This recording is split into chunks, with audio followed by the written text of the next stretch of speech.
Thank you. Thank you, everyone. I just wanted to start by saying that we love the LRC because it's wild, it's exotic, and it's exactly the right place for us. We fit in wonderfully.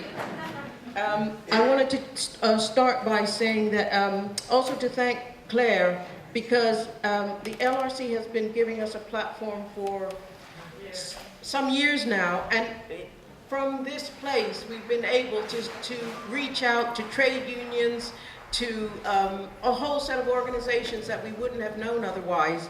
And these meetings are always some of the best that you can attend because you see the whole spectrum of the movement here. And side by side with, you know, we have the top speakers, but we also have the grassroots, and that's how we like it. That's what we want. So we're a network of women in the sex industry. We are, many of us are immigrants, many of us are women of color. We are, we're often on the lowest wages. We're last hired, first fired, and sex work is it's a survival strategy for so many women now. We are workers on the streets and indoors. What we fight for is women's safety and also for an end to the laws that drive us to the edge. We were actually inspired by a sex workers' strike in France in 1975. Sex workers went on strike, they occupied a church, they spelled out police violence, they filmed, they spoke out from behind, they actually had a television screen outside, and they were able to put their voices to the public. And that's what inspired the forming of the English Collective of Prostitutes. So we feel we have a great connection with the unions, with trade unions, and with other workers. But very often we are not seen as workers. First of all, the work we do is not seen as work, but we're workers. Or it's seen as not decent work, but we know that something like 186 agricultural workers die on the job in this country every year. So, our work is that we are on the same level as every other worker. We're fighting to be safe and also to get support from other workers. Okay, as immigrant women and are very much in the sex industry, we are targeted by the police. They use trafficking legislation not to protect us, but to drive women underground and out of premises where it's safer to work. 70% of sex workers are mothers. The poverty, which a number of people in the conference talked about today, something like 85% of the cuts are falling on women. And what that means is that women are picking up the pieces, and one of the ways we do that is by turning to sex work, where we can make higher wages in a shorter amount of time. And for example, to get home from work and pick up our children by 3:30. So that's the kind of lives that we're living. We use sex work to escape domestic violence, low wages. We were at a meeting yesterday with a McDonald's worker, and she said that young women are on $4.75 an hour. $4.75, that's the story of sex work, because no one can live on that money. On the same panel, there were immigrant women and asylum seekers who were absolutely destitute with no money, were forced, for example, to live with violent men, sleep on night buses in hospital emergency wards, and didn't have a roof over their heads, and were living in fear of deportation or being detained in Yarlswood.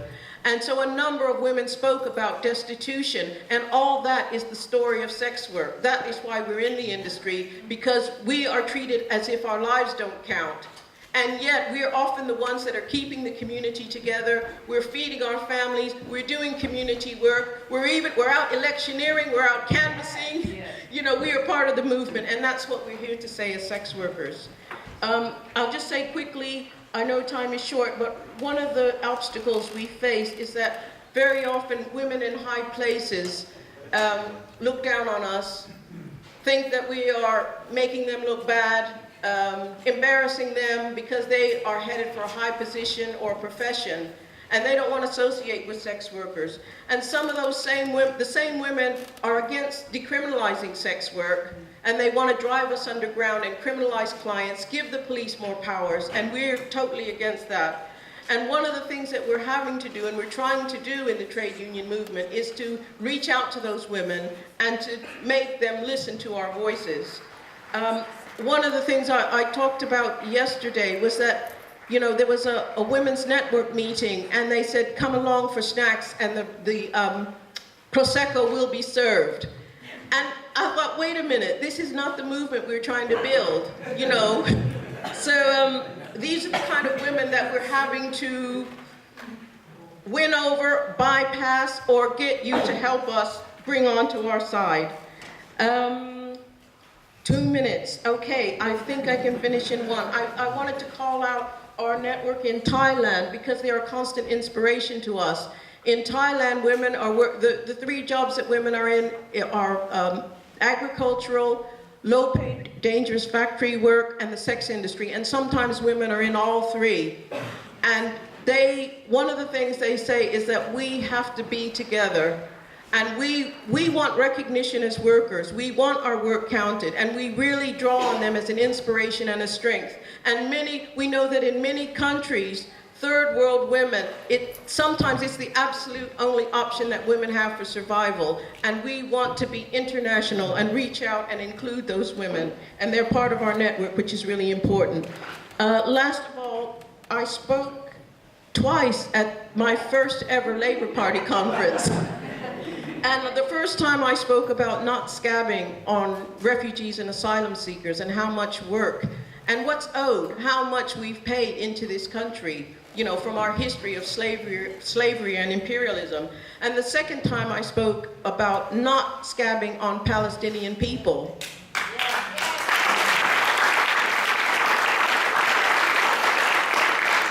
And so we feel that's the way to go, not scabbing on each other, staying together as other speakers have talked about, and building a movement where each and every one of us is valued, counted, and are credited for the work and the contribution that we make. Thank you again to the LRC and everyone here tonight.